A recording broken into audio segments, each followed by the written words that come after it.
Guys, thank you so much, and especially for the raid, Kaiser. Thank you so much for the Party 21. We're going to be talking today, obviously, based off of the Mr. Bluebird up here, Twitter marketing and brand advertisement for your content creation. So, before we get started, I just wanted to let everybody know that I'm not a fan of crazy long meetings. I'm not a fan of extraordinarily pedantic presentations. So I'm going to give you guys the meat and potatoes, and we're going to go through it together. The most important points that you can grab from this, no filler.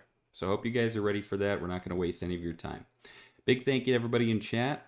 After every single one of these presentation slides and the information that I give, I'm going to take some questions from you guys as well. But keep this in mind. Most important thing with any social media, with your content, is to do it smart, okay? Not hard. Don't go crazy with content. Don't go crazy with social media. Try to think of this as an exercise to deliver the most quality over quantity. According to tons of research, I myself have over 10 years of experience in marketing, advertisement, SEO, SEM, social media, display, video advertisement, social. So, without further, obviously, I don't have any experience. So, anyway, let's get into it, guys. A lot of meat going on in the chat, guys. If you're hungry, go to the butcher, okay? But we want to talk about something first. We got to brand your profile. We need to look at yourself, your own brand. Okay. So I see people in the chat that if I look at creepy bananas, creepy nanners, right, or Kaiser. Now Kaiser is a little bit of a specificity because you need to know what the word means. King, creepy bananas. You think of a banana that flashes people, right?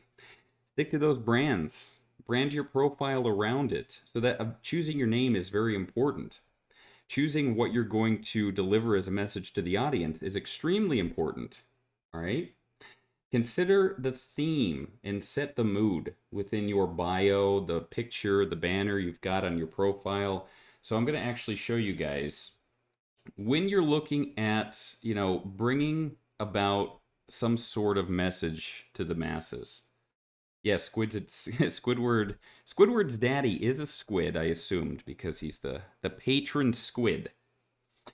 When you're actually setting yourself up for the visibility of your audience, tell them a lot about yourself and your unique selling points. What can you bring to the table that your audience is going to want to stick around and follow you for, okay? So if you specialize, for example, I bring a lot of people over to my social media pages based off of, the kind of information that I could deliver for SEM, SEO, social, etc. Obviously, I network with a lot of authors and talk about, how we go about publishing, how we go about editing our books, etc. YouTubers and streamers, I market and network with them just like you guys. So, with that said, make sure that you're keeping yourself clean and concise with your bio. Make use of your space, and that goes for a lot of content. Your YouTube, for example, if you're a YouTuber, for your description, your SEO there, make use of the space. Fill it up. Make sure that you have a way for people to communicate with you. Make it clean. So, your bio, your profile picture, and your banner is really where you want to make your mark. Make sure that you're branding yourself there heavily. So if you've got, for example, creepy bananas, I'm going to keep using this because it's a very simple one and it's concise. If you're going to be that, make sure that shows up in the profile picture. Make sure that shows up in the banner. Have something to drive people to that brand. Originality is extremely important too, and avoiding other people's contents. I've seen people with names like Hulk Smash, number, whatever, or Geralt of whatever, Rivia, number, and that's not original. That's a waste of time. Don't stream like that. Don't create a YouTube personality like that. It doesn't stand out. It makes you a scab. Okay? So originality is very important. Go within the depths of yourself to make your own footprint. So whatever it is, whatever that you could deliver to the table to bring about that in the visibility of your profile on Twitter specifically, roll with that and don't give up. Also, looking at the actual profile of your Twitter, okay? Something that's important as well that I show over here is your pinned tweet. Show people where else they could discover you. If you're starting out and you're just getting into this, or if you're just kind of an amateur and you've been at it for a little bit, but you're still, struggling and trying to get a lot of visibility with your Twitter, make sure that you could showcase people other avenues of content, your Instagram, where they could purchase your stuff, how they could find you live on Twitch. And then consider your actual name, St. Matty Gruden, whatever. If you're live, a lot of people will do this and your followers will notice. Put a little live button there next to the name. Change that up. Be creative with your approach. Because, for example, a lot of people don't, follow or don't care about We Are Live tweets. So use that to utilize your name while you're tweeting other random crap if you're live. But yeah, definitely focus on your profile picture, the banner. Don't have a juxtaposition there. Have them relevant to each other, and make sure your pinned tweet includes other networks that people could find you at. And then your bio should have clear, concise messaging of what you deliver, of what you do. Make it look professional. Include a business email if possible, but don't waste that space. Don't waste that space, and don't waste the potential to brand yourself. We're also going to talk about the content, but before that, I want to ask you guys, do you have any questions about branding? Do you have any kind of thoughts or considerations about what you've done to brand yourself, your name, the nomenclature, or what you're putting out there as a message in terms of your profile, your pinned tweets? Let's hear it, Kaiser. We don't have a broker today. We don't have a producer, so I'm going to be filtering all of these questions myself. Baba Booey, Howard Stern. We'll sit here for a little bit and let you guys kind of come up with some ideas, some questions. How do you determine what is smart for SEO and profile? Like, how do you know what is looked for on Twitter, says Kaiser. So search engine optimization on your profile, it's extremely important for the content you produce. You want to make sure that you are putting in your profile, like I said before, exact specifics of what you deliver. So if people are searching for a streamer, if you have streamer in your profile, just like you would on any other kind of social media platform or content creation platform, people are going to be able to find you a little bit easier. The more that you brand your profile in a manner that's relevant to your content, you're going to be higher up on an algorithm's rankings. So another important thing to consider is that while you're making your profile, to describe exactly what you're doing in a way that people search. So include the words streamer, include the words content creator, YouTuber, because people search for that, gaming YouTuber. It's very important for an algorithm to determine that. My pinned tweets are usually my weekly schedule. Is that okay? Yes. Nixter, another thing, as long as you're utilizing your pinned tweets to give people information about your content delivery or where they could find you, it's extremely relevant and extremely important. So having your schedule up there is very, very helpful. If you don't, if people, a lot of people don't go into your Twitch and look at your schedule panel randomly. They'll remember it if they're longtime fans. But Twitter, people are on every day. So utilizing that is very smart. Search engine optimization, Dan. It's basically the organic approach of creating a web page, a profile, any sort of delivery service with your brand on it that something like a Google algorithm, the Twitter algorithm, considers to be strong and relevant to searchers, and they want to show that content. Mainly on Google. Kaiser's kind of giving you an explanation as well. Mainly on Google is for an SEO in the case of your profile settings, how to be found. Yes. So if the text is done correctly, people searching, for example, Gear 5 in the main game, they will find you. Yes. So if you're creating content, now we're going to kind of segue into that. Creating content is, SEO is extremely important. And I'm going to dare say it's much more important than hashtags. When you're delivering content, first off, what you're putting out there is going to determine what your followers are going to want to stick around for. So your delivery, put out thought-provoking ideas and put out your opinions. Be yourself. Be an extra. Be an extra form of yourself. Okay? I want you guys to think about it as a way to be overzealous in a way of your own personality. Consider current trends as well, because they're, like I said, it's relevant right now. If you're putting out a post that explains nothing, and you're just saying going live with so and so, or going live with this game, going live with Call of Duty, and you enter like 6 or 7 hashtags, you tag all the communities you're in, you're doing nothing. You are absolutely doing nothing. Everybody's guilty of this. Everybody is. It's just instinct sometimes, and that's fine.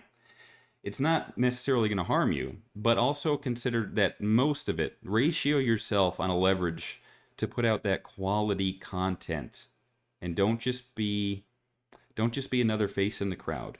Okay. People come back to Twitter to see what you do. For example, Keemstar and his drama. Okay, that's what they know that he puts on Twitter. Focus on what makes your brand special. Deliver that content in your posts. Consider current trends to deliver in your post. Put your opinions on that and include a call to action. Okay, call to action is very important in marketing for customer because it's going to make people engage with your post. It's going to make people include, if you're selling a product, it's going to make people put in their email address to get something out of it. So a call to action is going to be a way to entice people to engage with your content. So if you put down a current trend that you give an opinion on, ask people to put their opinion down below and reply to that. Don't negate it, especially if you're starting out. Continue on trend with that too. So if people are commenting, if people are retweeting it, make sure that you're delivering more comments, that you're talking to them and starting a dialogue. So a very important thing to consider is the call to action along with your SEO overall, because you're going to get your audience there and they're going to stick around because you're engaging with them and you're giving them a platform to engage with you.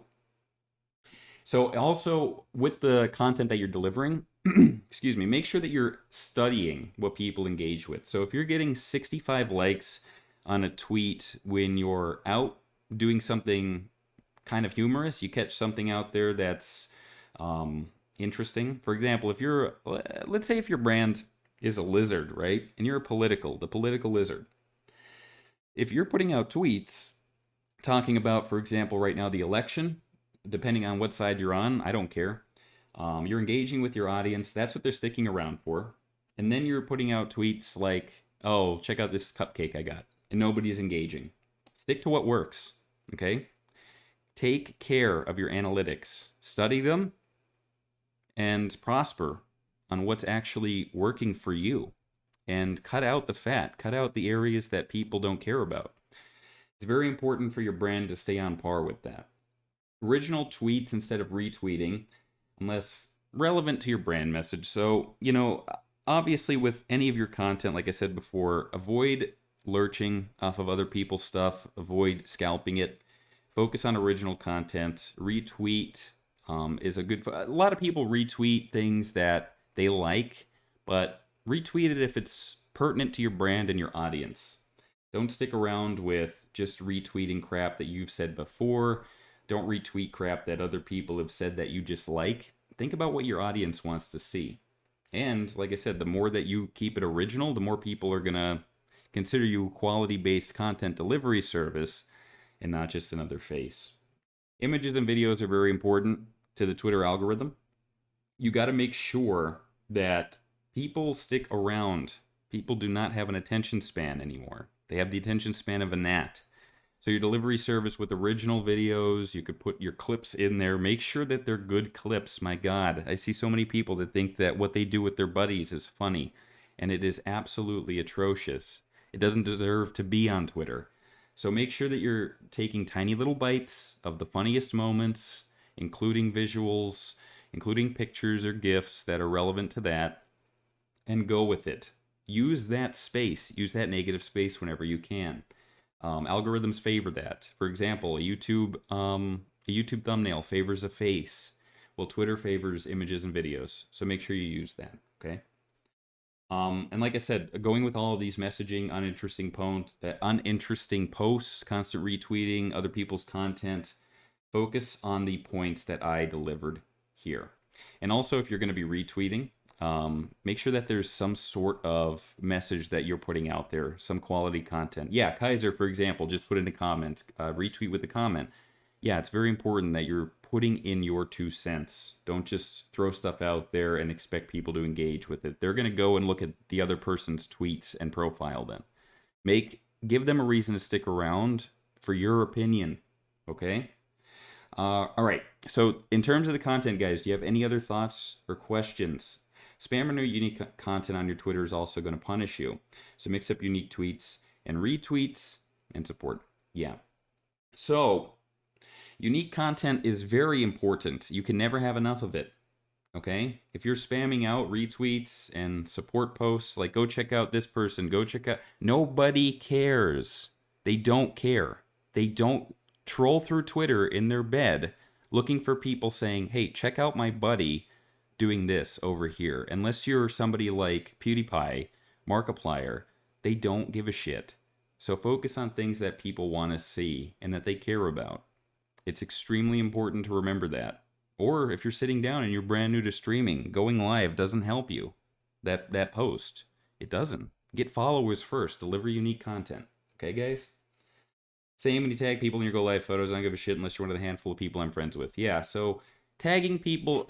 Look, a lot of people have been tagged in going live posts. It's your buddies. It's a good way to keep them if you have a small group of friends that'll always be live and they might not notice you. Tagging people is good for that. Otherwise, don't tag strangers. Don't tag big content creators because it's extremely annoying. Let people organically find you, and it's a lot more respectful for you. Okay? Very good. Keyword targeting and hashtags. We talked about this briefly, but in terms of your SEO, okay? Center your posts, replies, etc. around specific themes, capture the search habits of your desired audience. We touched on this on the last slide. Gaming, politics, entertainment, streaming. If you're kind of a movie connoisseur and you're rating different films, keep that post relevant to that. Keep your post history mostly engaged with that type of audience. In terms of your keywords and hashtags, first off, I want to say something that a lot of people don't think about, especially outside of the marketing field, is that your keywords and the search engine optimization of your tweets is very important. Very important. So look at what's trending. Use your tools. Use your utilization around you to see what's trending in the USA, what's trending worldwide. Use different types of websites and tools available that will give you exactly what keywords are important right now. And then use your theme with those keywords to deliver something unique. Consider using all the space that you can with videos and images relevant to that to make your tweet stand out and be favored by the algorithm. So remember that what you're putting in your tweets, the keywords, are very important. Hashtags, obviously, is what people will search for. They click on a hashtag, they're brought to a complete and total list of what's going on in the world. But don't overdo it. Because spam, like Kaiser said before, is something to avoid. If you're putting in, I can't stress this enough, don't put in 15, 16, 20 hashtags in a post. It is completely counterproductive.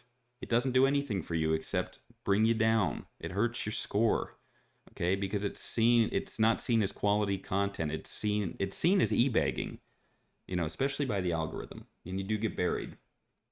So keep it to 2 to 3. If you have to go 4, do that tops. Could you at some stage do a live example of what a good post would be? Yeah. And like I said, viral search terms. Make sure that you're using your tools around you. Use the news network. Use IGN. Use GameSpot. Use all of those specific websites, if you're a gamer, for example, to deliver relevant messages and give your opinion about it. If you're a political streamer, use all of your news outlets to put out your message and to maybe argue or debate other messages. But that's what people are searching for, and it's relevant to your brand, okay? So what I would like to do now is, before we get into the next slide, is once again ask you guys, do you have any tweets or examples you'd like me to look over? Don't link me out. Just kind of put the text here, and let me know if you have any kind of thoughts or questions about tweets. or if you have any other questions in general about keyword targeting and hashtags, guys. Um,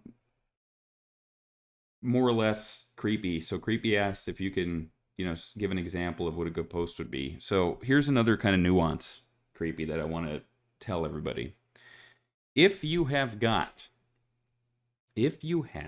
profile SEO, royalty status, if you're a big content creator, you could tweet out, for example, Distraction Chicken. I'm going to use your name for an example. Chickens equal good.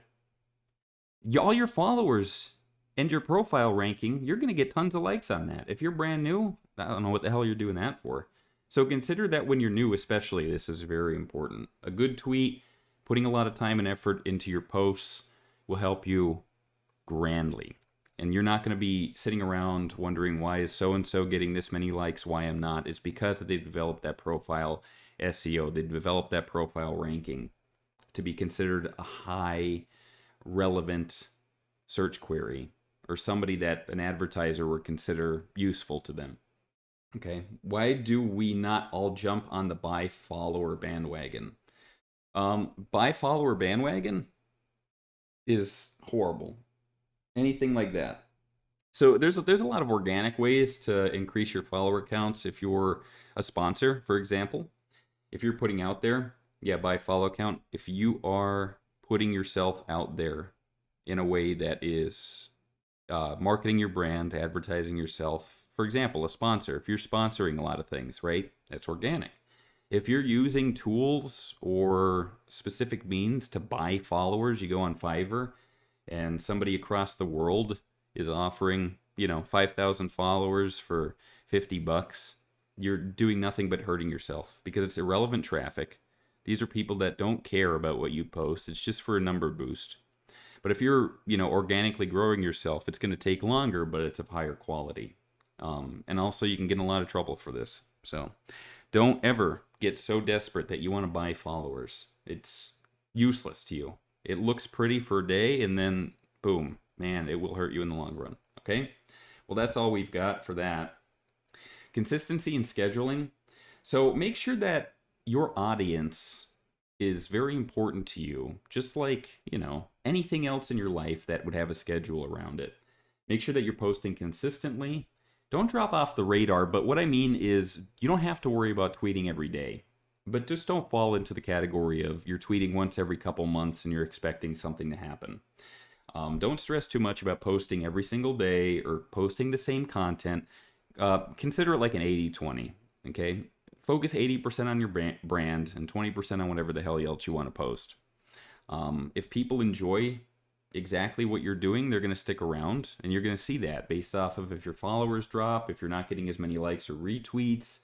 But remain consistent with your messaging and posting.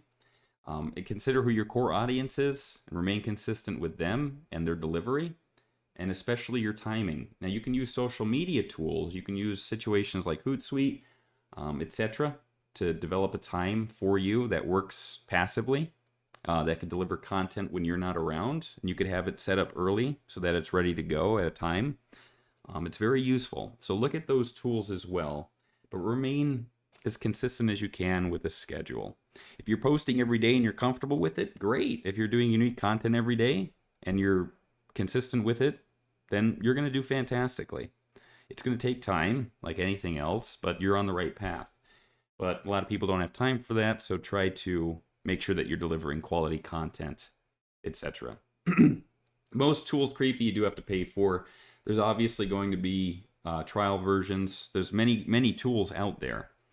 And then there's going to be premium versions, etc. Most tools, yes, you do have to pay for if you want to utilize them to the best potential. But there are free versions that don't do nearly as much. There are trial versions out there. So I think something that might work for you might not work for others as well. So somebody might need more, somebody might need less. So you can go with a free version of something that'll very much so help you, or you can go with a paid version that would help somebody that's, very big and they have a lot on their mind. They have a lot to discuss. They have a lot of content to put out there. And another thing to consider too is your content delivery based off of the metrics and analytics. Something that's important, a lot of people don't do, is to study your analytics, study your trends, study what times of day people are engaging with your tweets the most. It's not a one size fits all shoe. So if you're getting, most of your audience, for example, is European and you're in the States, consider their search habits. Okay. If you're seeing that, like, you're putting out a lot of drama and crazy stupid stunts and a lot of your audience is in high school, consider when they're searching or when they're liking your tweets and have that content delivery around that time. It's extremely important to utilize every single one of these nuances. Your content delivery, your audience, how they react, the time of day that you post. Study your analytics so you can actually make use of every single facet of your content, okay? Let's see what Kaiser said. So, Hootsuite's free and includes more, but more expert takes time to learn. Yeah, it does. Another thing, too, is that when you are using these tools, don't consider it as something you could just flip a switch and work with. You're going to have to use and learn these tools as well to utilize them to the best potential. Okay? One-on-one engagement is also extremely important. So what I mean by that, especially when you're starting out, is your incoming DMs, right? Your followers, people that want to engage with you, make them feel important. You can control who you filter out, okay? You don't have to talk to trolls. You don't have to bother with people that are going to put you down. But make sure that you're not turning that useful feature off. Keep your DMs open when you're new and you're just an amateur at this, so you can network with other like-minded content creators, build relationships. I can't tell you how many people that I have actually built a relationship that are, slightly bigger, because we developed something in a DM that became relevant to both of us. It was something that we both enjoyed. We found a niche, we connected, and they helped me out. Okay, and I helped them out. So to give relationship with marketing skills, they would give me shout outs. For example, JD Witherspoon gave me an amazing shout out, helped my channel greatly. So encourage every single person to engage with you, be it comments, and if they reach out to you via DM, engage with them back. And you control that, so don't worry about it too much, okay? Business relationships too. A lot of people will reach out to you if it's Stream Elements or if it's Twitter or if it's your Gmail, your business email. Business relationships flourish. Make sure that you have a good etiquette with DM. Make sure that you have a professional demeanor when you're speaking to people, okay? That's how you gain these business relationships, and people want you as the face of their brand. Like if you're a bearded guy like me and, you're focused on like masculinity, for example, if you're a bigger guy and Black Rifle Coffee wants to sponsor you, keep those DMs open, talk to them, have a good relationship, and create yourself a partnership, okay? So that's very important, that you have one-on-one relationships with your audience and you have that ability to speak to people in private so you can create everlasting business relationships and opportunities too. And you never know who you're talking to. So every day, you're not getting DMs, and then one day you see one, you've never heard of this person, but keep an open mind because they may be able to help you, right? So make sure your networking's up there. Don't listen to marketing experts out there who want $50 a month to be your coach that tell you to network all the time. Networking, go into groups, go into this, go into that, okay? You have to make it organic. Feel it out. Reach out to people that are like-minded. Ask them about potential partnerships and projects. Ask them what you could do for them. Okay? Build an actual relationship. And just don't listen to the whole networking spiel and that's all you have to do. There's so much more. There's so much more to that than just exchanging tweets and follow for follow and like for like. That's a waste of your time. The last thing that we're going to talk about too is paid advertisement. Okay? So this is kind of a taboo subject in the content creation community, on Reddit, across the gambit online, is that if you are small and starting off, I don't recommend doing this because nobody gives a damn about you yet. You have to build yourself up organically. What you could eventually do down the line, after your SEO and your organic growth, you can use paid promotion on Google, on YouTube, on Twitter, to really push yourself out to an audience that you might not have grabbed before. Consider it like an extra step for you, an extra tool, once you've learned the basic carpentry tools. But at first, it may seem pompous and irresponsible of you if you're just using paid advertisement to your advantage when you're nobody and you don't have quality content. I've seen people on my Facebook feed, for example, I'll see like so-and-so's channel and they review parks nearby. It's not even relevant to me, and it's the worst quality I've ever seen. Absolutely horrible audio quality, and now all they've done is look like a clown. So use paid advertisement only when you are putting out original quality content and you've established a foothold and the audience respects you, but now you're reaching out to more people that haven't seen you, that they will obviously more than likely respect you too. And when you're using paid advertisement, there are so many tools to utilize, okay? Demographics, people between an age range. So before, when I said look at your analytics and study them and who's engaging with your posts and what time of day they're engaging with your posts, boom, segue that over here, okay? Target those audiences specifically, target those types of demographics and the people that are interested in that type of content that just may not have caught you yet, and you got yourself a win-win.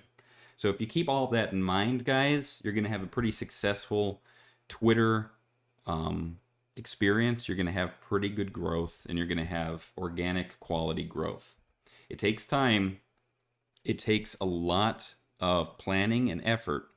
But once you have a grasp on it, and once you have the audience start to build, it then just topples. It keeps going and going and going, kind of like a nesting doll. So if you guys have any questions, I'm going to be here for a little bit to kind of answer and go over with you. But other than that, I would say make sure that you're studying as much as you can about SEO and organic marketing and what social media could do for you and your brand. Have yourself a good branding profile with the pictures itself, the profile itself. It's clear and concise, and you have a way for people to contact you. Your posts are quality and relevant to what the message is that your content's all about. You engage with your audience via comments or DMs if the DMs are going to be viable for the both of you. And then don't forget about your analytics and scheduling. It's very easy. It's very easy to learn and it's difficult to master, but I see 99% of people that don't utilize it as a beginner set well at all. So take this information. We're going to make sure that this PowerPoint is available to everybody so that you guys will have it going forward if you ever need kind of information or help with this, obviously by the elite. Yeah, that's it, guys. Like I said, meat and potatoes. The best thing you can do is not include filler. So like I put in this presentation, consider that and take it over to your social media and your Twitter. Don't put filler. Get right to the meat and potatoes.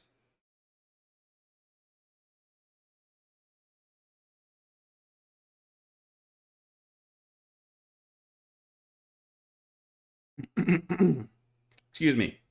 What do you do when your brand name has already been taken?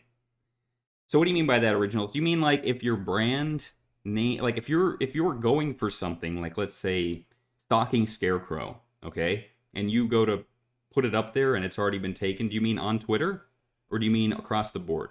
So what you want to do is, like I said, plan yourself out ahead and study. So if you are, before you even begin content creation, before you even, it's something I did, and that's why my name is St. Manny Gruden with the SMG acronym, because it's extremely useful in a couple of areas, and nobody has it. So make sure that nobody has anything anywhere before you create your brand.